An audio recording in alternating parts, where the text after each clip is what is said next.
Welcome to Let's Talk Possibility, episode 32 on the 14th of May 2012. We are talking to a man today who is taking on the entire banking system in one go, Michael Tellinger. Thanks for listening.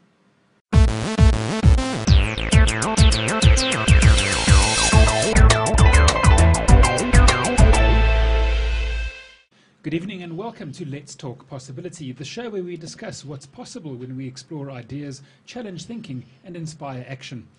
Tonight we're talking to one man who's taking on the banking system. Michael Tellinger is an author, scientist and researcher. He's also the author of Slave Species of God, and he is a self-proclaimed man who has spent most of his life standing up to authority and questioning beliefs that appear to be regarded as unassailable fact. Michael, good evening and welcome. Well, thanks for that amazing introduction. It's awesome to have you. I'm so excited to be talking about this. Yeah, Yes, Talana, you phoned me middle last week and said we've got a fantastic guest for our show tonight. Yeah. You got Michael a gap in his very busy diary. Yeah, just before he shoots off overseas to go and do a whole lot of talks around all sorts of things. Well, I'm glad to be here, and thanks for inviting me, and I hope we're going to shed some light on a few important subjects and thoughts. And as you said, there's so much we can talk about, but tonight we want to focus just on this exciting thing that's upcoming, which is your big court case. Yeah, court case against Standard Banke, the South African Reserve Bank, and the Minister of Finance. And it's a constitutional court case, and so we need to draw the distinction between constitutional court and just a normal, court of law, because a constitutional court is the highest court in the country. Yeah. That's where the laws are made that then get implemented into the bills and acts and the laws and into legislation. And it's a full bench of 11 judges, 22 clerks, a whole group of researchers added to that. And as of the 8th of May, all three parties sent us their notice of motion to defend. Yep. So the game's on. As of the 8th of May, the game is on. And by the end of May, all the documents have to be in from all the parties, which includes us. I was doing some research last week, Michael. I mean, you've already prepared over 1,000 plus page affidavit, which has been in front of a court already. Well, aspects of it have been, yes. And unfortunately, the problem with the legal system, and this is where it really gets convoluted, what most people don't realize is what is the origin of the legal system that we have, and how is it linked to banks? And if you go, and I'm not going to go into too much detail because there's not enough time, but I just urge your listeners and your viewers to go and find out the origins of the legal system that we have. It all goes back to maritime law, maritime and admiralty law, and the legalese they speak in the courts is directly linked to the banks. So the entire system, the legal system we have, is set up to protect the banks. In fact, the bank is an extension of the legal system. The word banco, a bank, comes from the Latin word banco, which is linked to the court and all this. It's so convoluted.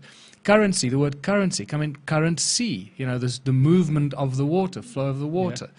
And you realize that we are vessels. We come through the birth canal. And when we are born, you have a passport to travel. Okay? You are a number. We are numbers that are owned by the state. That's why they give us a birth certificate at birth when we come out of the birth canal. And we are a vessel that is moored in the port, and that's why they give you a passport. So I'm just giving you the some of the basics for people to go do some research. So the legal system and the banking system are intertwined to protect each other. Absolutely. What exactly is your beef with the banking system? Well, because the banking system is so protected by the legal system, virtually every person, there are exceptions, but those exceptions have been very well buried. So people either can't find the precedents and so forth. There are exceptions in America and precedents in America where judges have ruled in favor of people going up against the banks, but somehow those precedents are not followed by judges because the legal system seems to work on this weird thing called precedent. If it's happened in the past, then that keep happening. Well, that's not really right, is it? Every case is a completely unique set of circumstances and must be judged on its merits. One would think. Yeah, And not because it happened in the past. So, oh, there we go. We just. And I mean, I read in the previous things that you've had in front of the court, you in your appeal now to the Constitutional Court, you make it very clear that you don't believe that judges in the previous case applied their mind. Exactly, and that's a very important thing. Remember that the judge has an oath of office. And again, people don't know this. And the judge's oath of office, the most important aspect of that is to uphold the constitutional rights, according to the Bill of Rights and the South African Constitution, the rights of the people, of the citizens, above all, and to develop common law, not maritime law or contract law or other, banking law or whatever, is to protect the rights of the citizens. Now the judges don't do that. You asked me, how did I get to this point in a roundabout way? Well, I've been in the Supreme Court in Johannesburg on 3 occasions, arguing my case on my own, not represented by an advocate or a lawyer. All other cases where people have been represented by advocates and lawyers have failed dramatically, because the lawyers and advocates don't really understand it, because they come through the legal training. And everyone's got the same training, so everyone's got the same point of reference. So they struggle to break away from their training. And I'm not saying that all lawyers and advocates are like that. Since Scott Kundell has launched New Era, New Economic Rights Alliance, we've been inundated by lawyers and advocates to say, hey, we'll come and help you. Pro bono, what do you want us to do? And you love to hear those words. Exactly. Pro bono. And that's been the thing, because the moment you stand up and you represent yourself, which is your right, you can represent yourself in any court in South Africa.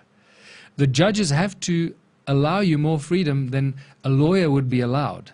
So I can go in there and blunder along and say, sorry, I don't understand what you mean, please explain it to me. And they have to explain to you everything that you don't understand, otherwise they're not upholding your constitutional rights. Now, the judges don't understand what the hell I'm talking about. And they don't understand the deeply convoluted financial systems that are the foundation of the banks, and how the banks wangle their way through this deeply convoluted system, making money out of thin air and getting away with it. So when you bring it up in front of a judge, they look at you like you've just come from Mars, quite frankly. And they don't believe a word you're saying. Yeah. They automatically assume that you're making stuff up, and they side with what the bank is saying, prima facie, at face value. They don't do any research about what the bank is saying and what the arguments are. They just believe the bank as opposed to believing you. And I've done this on 3 occasions, and each time my arguments in the Supreme Court lasted more than 2 hours. Now, that's unheard of. Okay, so the fact that they've allowed me to argue for 2 hours shows that they allowed me some sort of constitutional right, but they didn't listen to a word I say. So, in a nutshell, Michael, what is your case against the banking system? Well, they break laws on a daily basis. They first of all, I think we've identified about between 30 and 35 laws, acts and bills that they break on a daily basis, from contract law to the Bank Act to the Consumer Protection Act to the fiduciary. I forget all these acts names, but there's just a whole long string of them. And I think you actually list them in all the documentation on your website. And for people that want to read this, go to thebigcase.co.za and you can download. You don't have to download the full 1,000 pages, because there's just supportive argument in that. But just the first 100 pages is really our argument. And but there are other arguments that come into this. And you see, I got involved in this when I realized that the banks were doing something deceitful and deceptive and not necessarily transparent. And I asked them for a few pieces of paper, which was an official statement, which they should produce within seconds, right? And a settlement amount on the bond that they said I was in arrears on. And they didn't produce the documents that I asked them for. So I asked them for the documents again. They couldn't give you a settlement amount on your bond? They refused, not just couldn't, they refused to. I'm not kidding you. I'm not kidding you. Standard Bank sent me an email saying, sir, we're not going to give you this information. Before we can give you that, you have to do this and do that, and you have to pay this and pay that. And I said, hold on. I'm making a decision here whether I should pay off the arrears on my bond or pay the whole bond off. Is there a discount if I, how does it work if I want to pay the whole bond?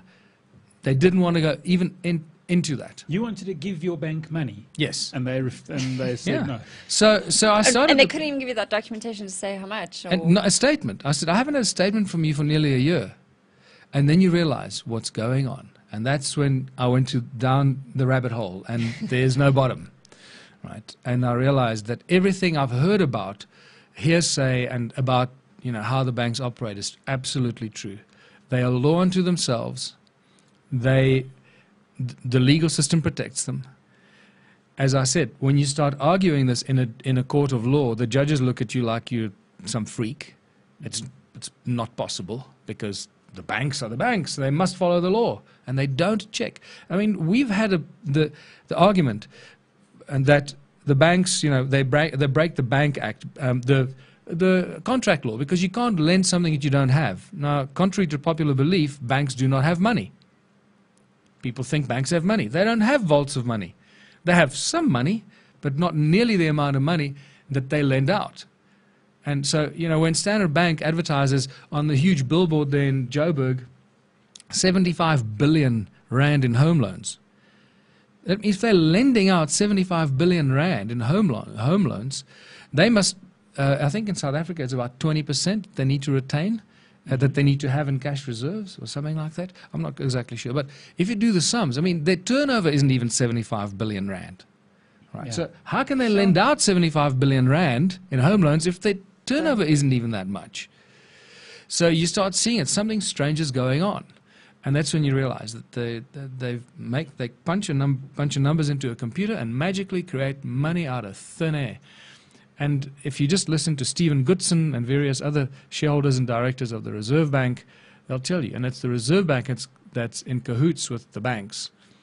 And then there's a whole lot of other stuff that goes on, like seigniorage, where banks actually buy money from the Reserve Bank. So the Reserve Bank prints the notes, a 100 Rand note, and they sell it to the bank for about 50 cents.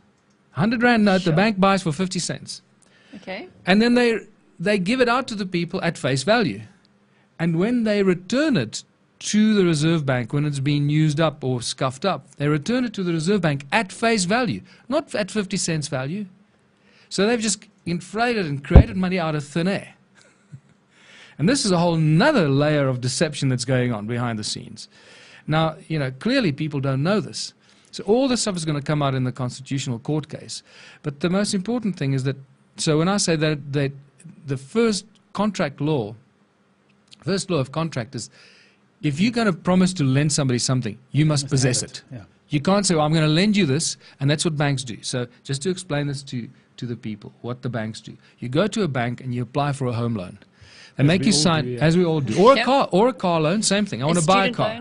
Student loan, all that stuff. Credit cards. The moment you buy, you sign that piece of paper, the application for a loan of any kind, that paper becomes what's referred to as a negotiable instrument or a promissory note. Right. Okay?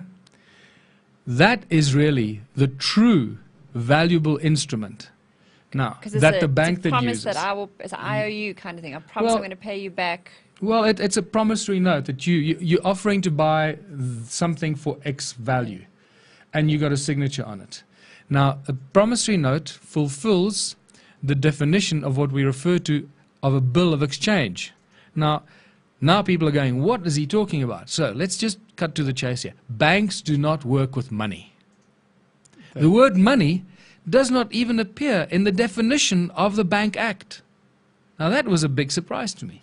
Go open the Bank Act, go online, download the Bank Act, look for the definition, because in every contract you need to start with the definitions, right? Yeah. And everybody believes, oh, money is the stuff that we get from the banks. There is no definition for the word money. But there is, however, a great definition for the word bills of exchange and negotiable instruments. There's a whole act called the Bills of Exchange Act. Banks work with bills of exchange. Money is just a fancy word they use for these pieces of worthless pieces of paper that are printed by the Reserve Bank or by the Mint, which is a private company, and the Reserve Bank is a private company, and it's got 70% foreign shareholders. Okay, it's a shock to the system. And remember, all the banks are privately owned companies. So which part of privately owned companies do you think the board of directors of all these private banks, what benefit do you think they want to give the people on the street? No benefit. They're worried about bottom line and profits. Yeah. Absolutely. Yeah. They want to make as much profit. They want to screw as many people as they possibly can out of as much money as they can, because that gives them great profits. And that's what happens. So, but I'm digressing a bit. So you're taking then the banking system to court to try and expose all of this, to make them more transparent, because so that people will know what's It's just going a bunch on. of private companies that the government is allowed to operate like gunslingers with impunity, rip off every South African. Every human being in the world actually undergoes the same treatment and absolute exploitation. Basically what they're doing is they're profiteering on every person. The moment you sign one of those pieces of paper. But I mean, they're profiteering on multiple levels. Multiple levels. Because my bank charges me money, or charges me a fee when I give them my money. They charge me a fee when I want my money, when I want it back. Yeah. That's So just maybe to complete, because I'm jumping around a bit. So you sign that offer to purchase. They take that offer to purchase, and what they do is it's called securitization. They go and they sell it on the international stock market. They sell it to they bundle those 100, I don't know, they bundle them in like $100 million rand bundles, and then they sell it through to the Reserve Bank, and then releases money to them. The Reserve Bank in turn sells it to an international, probably mostly the DTC, Depository Trust Clearing Corporation, DTCC, in New York. And the Depository Trust Clearing Corporation is one of the strangest organizations in the world. And it's just, they turn over 15 trillion a month or something stupid like that. And they do nothing, they make nothing, they produce nothing, and yet they turn over this. So what's going on here? Because they're buying that piece of paper with my signature on it, or a whole bunch of them. Yeah. And then the banks trade. So the bank takes your promissory note and they sell it on average for about 3 times its value. So if you're buying a house for R1 million, they don't have the money.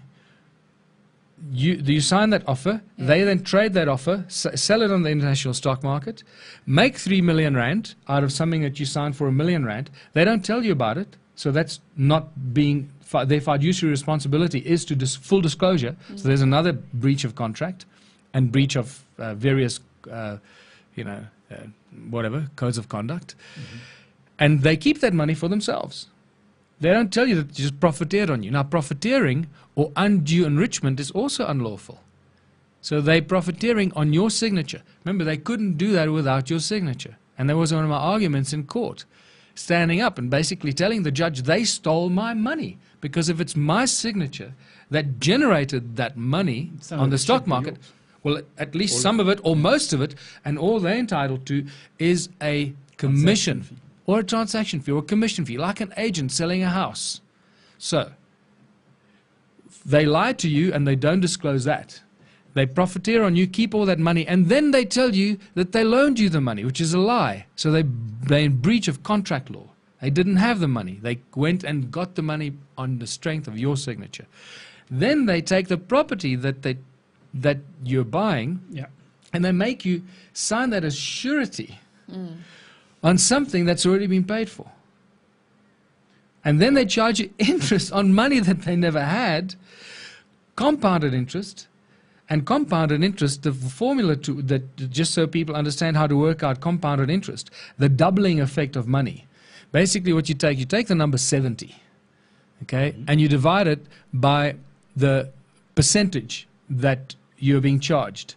So, and this number 70 is interesting because that actually falls into the laws of nature and sacred geometry, and that's a whole another discussion. So you take 70, because remember it's a resonance frequency number, right? 70, 700.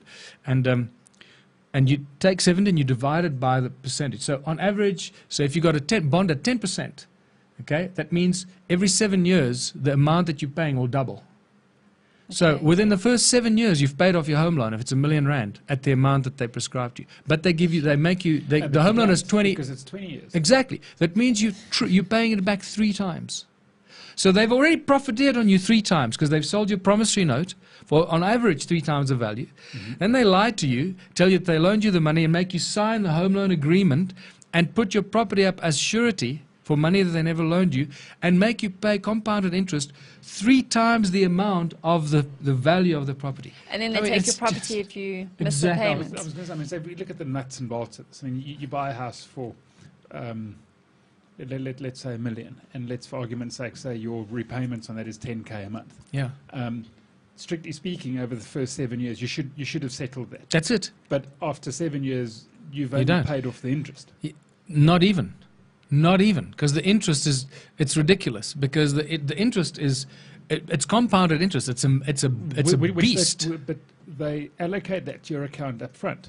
Yeah, and you pay the interest up front. So, and there are other clauses and laws that they break. For example, there's a clause in the law that states very clearly that you're not allowed. No contract is allowed to contain some sort of a power of attorney, or what is the right thing? You see, I don't want to give the people the wrong impression here. So, yeah, let me go because I might express it in the wrong way. But it's very clearly spelled out in our documents. Yeah. Okay. So all I want to say that it's just so complicated. And Yes. You probably not ask the same question I want to ask right now is, what's the point of doing all of this? So is it just to expose it? It's to expose it because what's happening is that, what we spoke about earlier, money has become the absolute tool of enslavement. Today, if you don't earn money, if you don't have a job, if you don't earn money, you're Can't homeless. You're homeless. You can't eat. There's no land you can live on because the government has claimed all the land, or it's owned by somebody. So that means you're going to be squatting. That means you're going to be breaking the law, and somebody's going to chase you off the land or something to that extent, and eventually you become a criminal. Yeah. By not having money, you become a criminal. Now that is just I mean, we can take it one step further. You become a criminal almost by not having debt, yeah.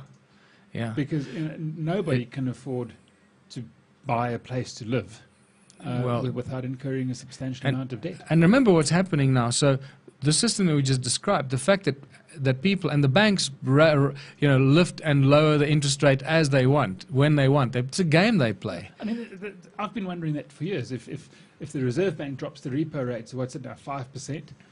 Why are the banks still charging us 8.5%? Exactly. I mean, there's Exactly. always that consistent 3.5% discrepancy. Well, I think Iceland is a good example that we need to look at, and I don't know if you followed Iceland because it's a beautiful example that's happened 2 years ago, Yeah. where the people pretty much forced the government to resign.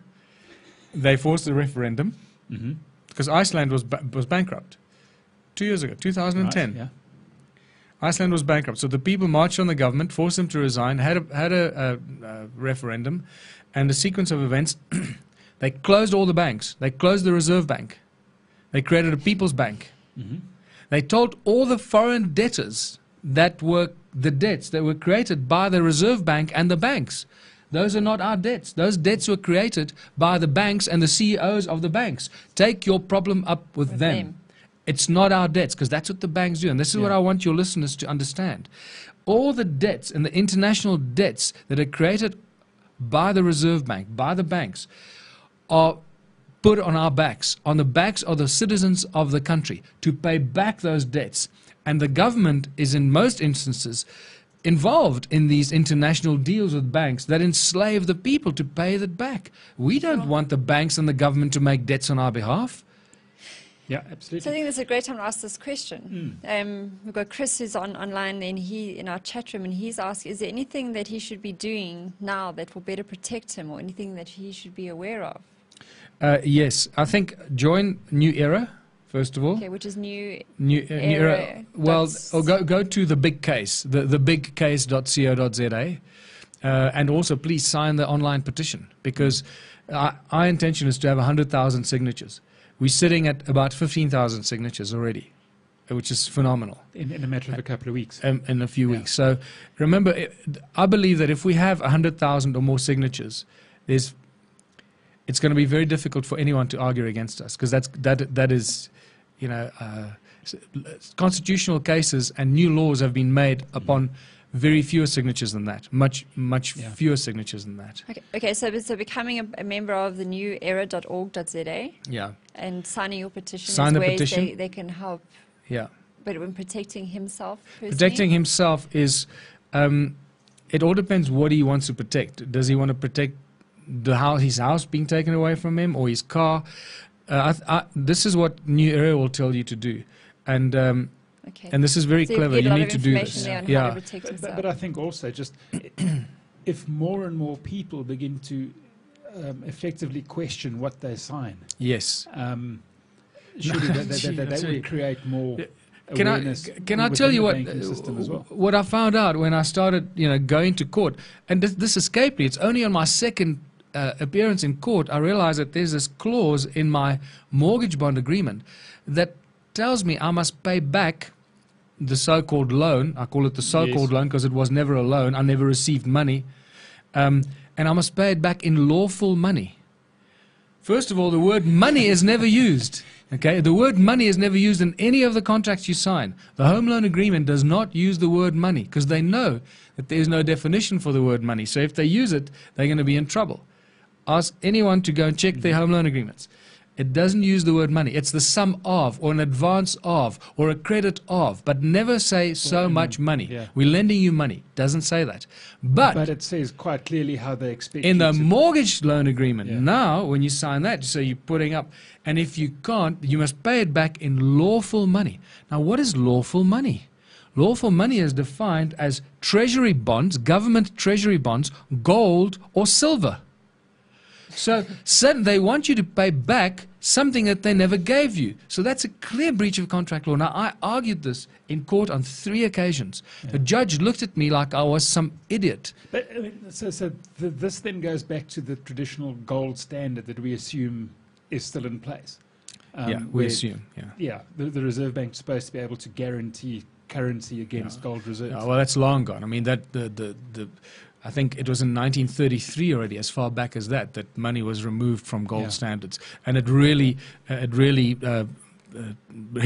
the sort of the crescendo in this, I think, 1976 under Nixon, where all money was removed from the gold standard. I speak under correction, but it's. But I mean, in that mortgage loan agreement, although the banks can't guarantee a gold standard when loaning you supposed money, they expect you to be able to guarantee it when you repay that loan in lawful. Yeah.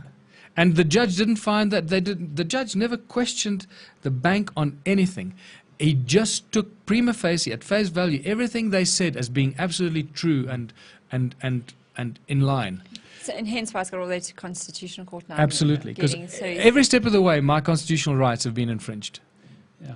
I mean, what's also interesting reading and just preparing for tonight is the fact that in one of the articles I read, Michael, that in its defense, the bank that you're taking to court got involved, one of the country's biggest, oldest law firms with its most senior counsel. Yeah. Now, I mean, surely if this is something immaterial, they wouldn't be going to those lengths. Exactly. And not only did they get some real heavyweights there, they lost their cool in court. On the last time we were in court, we didn't lose our cool. We're actually just, because we're there in absolute truth and honesty and integrity, telling the judge what we've learned through our research, and the judge is completely blind to it. They have been blind to it, which will change in the Constitutional Court, I believe. And we've got it on record. Shem Simon, one of the most senior counsels in South Africa, advocate, lost his cool, and in a moment of being red in the face and a lot of spit coming out of his mouth, shouting quite loudly in the court, accusing me of abusing the court and that it's, my fanciful, nonsensical arguments, were an abuse of the court and so forth. Said, so what if we don't have money? Everybody knows the banks don't have money. Everybody knows that the banks create money through debits and credits. Everybody knows that banks practice securitization. And you have this on record. Oh, absolutely. And the whole court of probably about 100 people that were there in my support, everyone's waiting for the judge to go, Oh, really? I find that interesting. So explain to me the fact that the banks don't have money. Nothing. The judge sat there like a puppet, as if he was paid off or something. It was unbelievable. Didn't once...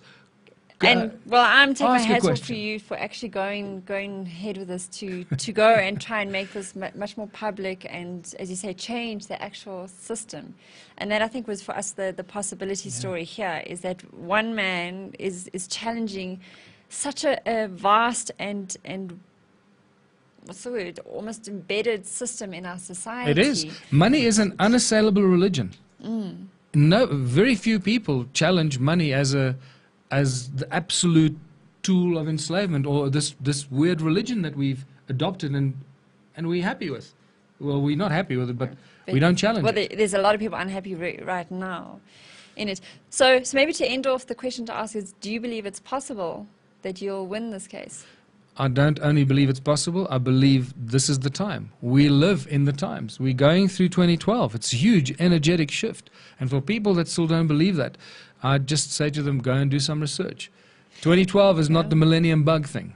Because what's interesting in the last few weeks is there's court cases now in other countries, exactly the same what you're doing. There's other people in other countries that are... It's huge. And just also remember that we believe that we're going to change the banking system. The Constitutional Court has an obligation to change the law based on greater public perception and the will of the people. So their obligation is to the people, not to the corporations, to uphold the constitutional rights of the people of the country.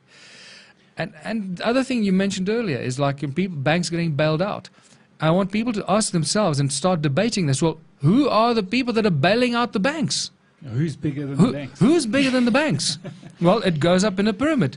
And when you start following the money, you realize how rotten the state of Denmark really is, as Hamlet would have said. Yeah, for sure. So we're back to following the money to the top of the pyramid. Michael Tellinger, it has been an absolute adventure to have you on Let's Talk Possibility tonight. Let's continue this conversation. Definitely. Online, our Twitter handle @LTPossibility. And Talana, what's that web address? You can find us on Facebook, would be the best place to carry on the conversation. And the web address for Michael, just to follow is the big case. The big case. The big case. So let's keep talking about what's possible. Folks, you've just spent half an hour with Talana Simpson, Eric Vermeulen, and our guest tonight, Michael Tellinger. We'll catch you again next week on Let's Talk Possibility. Good night. Good night.